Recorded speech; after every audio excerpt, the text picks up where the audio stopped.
Mahigpit na binabantayan ng Department of Information and Communications Technology o DICT ang mga nagpapakalat ng fake news na posibleng magdulot ng kaguluhan o takot sa publiko.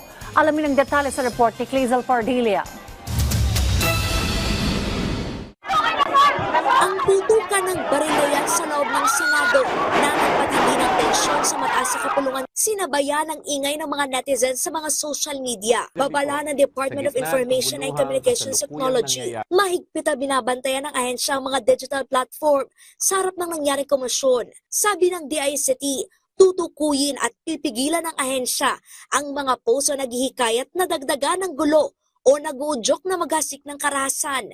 Ganitong uri ng aktibidad sa ating cyberspace ay hindi kailanman kukonsintihin ng DICT at CICC.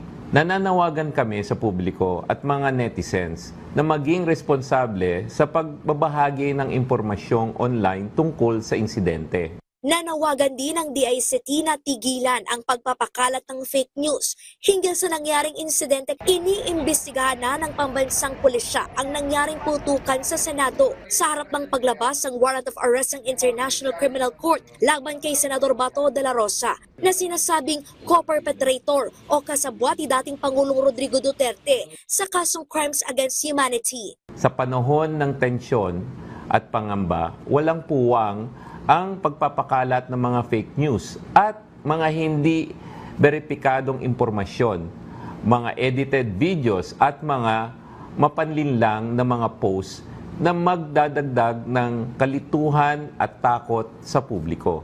Hinimok ng DICT ang publiko na tanging sa mga lehitimong ahensya ng gobyerno at media kumuha, magbahagi at magkomento. Sino mang mapapatunayang nag-ambag o nag-udyok sa pagpapakalat ng maling impormasyon online at karahasan ay hindi palalagpasin ng CICC at sisiguraduhin na mapapatawan ng karampatang parusa. Alinsunod sa Section 6 ng Cybercrime Prevention Act, maaaring mapatawan ng multa at hanggang 12 taong kulong ang mapatutunayang nag-uudyok ng karahasan o kaguluhan online. Clazel Pardilia para sa Pambansang TV sa Bagong Pilipinas.